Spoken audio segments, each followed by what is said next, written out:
앞서 언급했듯 11월 말 크리스탈 팰리스전 승리는 어느 정도 긍정적인 신호를 보여주었다. 그 이전 연속된 무승부와 패배는 팬들의 신뢰를 시험하며 팀이 경기 결과의 안정성을 유지할 수 있을지에 대한 의문을 불러일으켰다. 한편 웨스트햄 역시 크게 나은 상황은 아니다. 이는 강등권에서 벗어나기 위해 고군분투하는 팀의 입장을 고려하면 이해할 수 있다. 웨스트햄은 뉴캐슬을 상대로 몇 경기를 승리할 수는 있지만 리버풀과 맞붙거나 비슷한 수준의 팀과 경기할 때는 점수를 잃거나 무승부를 기록하고 난다. 이 역시 기복 있는 경기력을 보여주는 팀이라 할 수 있다. 어떤 경기에서는 3골을 기록하며 폭발적인 모습을 보이지만 또 다른 경기에서는 경기 운영에 어려움을 겪는다. 맨유에게 우려되는 점은 팀이 언제 절정에 달하고 언제 흔들릴지 예측하기 어렵다는 것이다. 이러한 문제는 웨스트햄과의 대결을 두 팀 모두 기복 있는 경기력을 가진 팀 간의 맞대결로 만들고 있다.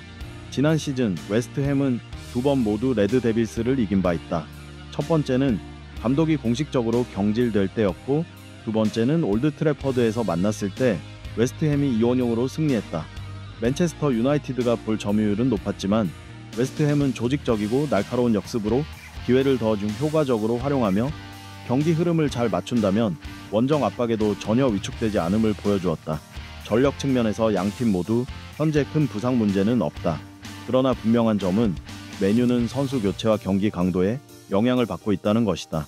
이는 웨스트햄전에서 안정적인 경기력을 유지할 수 있는 능력에 결정적인 변수가 될 수 있다.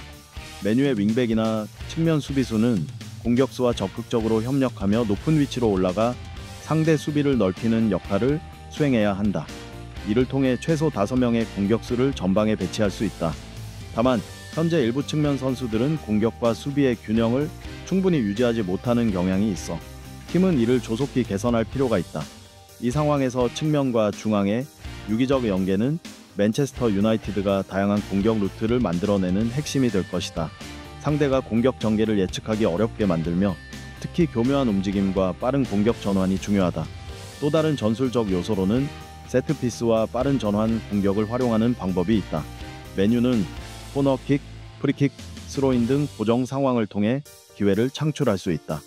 특히 웨스트햄이 프레싱 후 위치를 잃거나 공간이 드러날 때 키가 큰 중앙 수비수들은 공중에서 위협 요소로 활용될 수 있으며 기회를 포착하는 공격형 미드필더와 결합해 다양한 득점 루트를 만들어낼 수 있다. 볼을 탈취한 후 공격 라인은 측면을 열고 중앙을 지원하며 돌파 통로를 만들어 공격수들의 스피드와 빠른 볼 처리 능력을 최대한 활용해야 한다.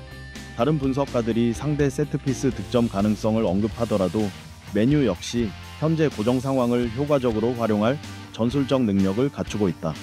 레드 데빌스는 크리스탈 팰리스를 상대로 원정 경기에서 매우 힘든 시험을 극복하며 승리를 거두었다. 많은 사람들이 그들이 점수를 얻기 어려울 것이라고 예상한 상황에서 이루어진 승리였다. 그러나 특별한 점은 이번 승리가 상대를 압도하거나 몰아붙이는 방식으로 나온 것이 아니라 진정한 배짱과 실력으로 얻어낸 결과였다는 것이다. 두 골 모두 성공 확률이 매우 낮은 상황에서 만들어진 득점이었다. 올드 트래퍼드로 돌아가보자. 이번에는 웨스트햄을 상대하게 된다. 맨유는 이 경기를 자신있게 우위에 설 수 있는 기회로 볼 수 있다. 하지만 레드 데빌스가 이 우위를 완전한 승리로 바꿀 수 있을까? 본격적인 경기 분석에 앞서 시청자 여러분께서는 좋아요, 구독, 공유 버튼을 눌러 채널을 응원해 주시기를 부탁드린다. 맨체스터 유나이티드는 이번 웨스트햄전에서 기복 있는 경기력을 보이고 있는 상황이다. 최근 다정 경기에서 특히 밝을 때와 어두울 때가 뚜렷하게 나타났다.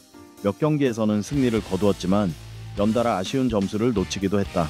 어떤 경기에서는 공격진이 폭발하며 비교적 쉽게 득점했지만 바로 다음 경기에서는 수비에서 실수가 발생하며 불필요한 실점으로 이어져 승점을 잃는 경우가 있었다.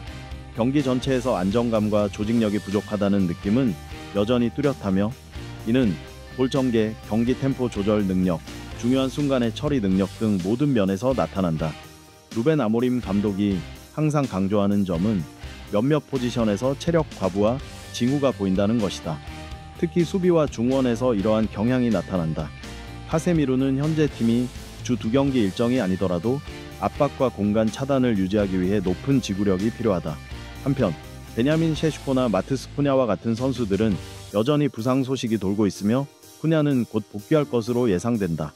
반대로 웨스트햄 유나이티드는 정신적인 면에서 비교적 여유롭다.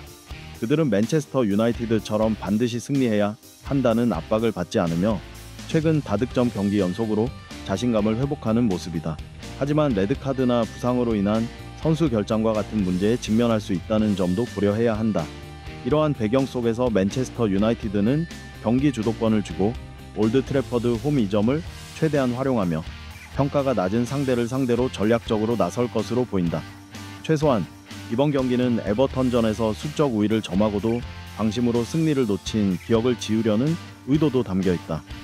이번 경기 전략의 핵심은 중원 장악, 측면 공격, 볼을 빼앗은 후 빠른 전환이다. 전술 면에서 맨유는 5백 시스템을 배치하고 양쪽 윙백을 적극적으로 올릴 수 있다.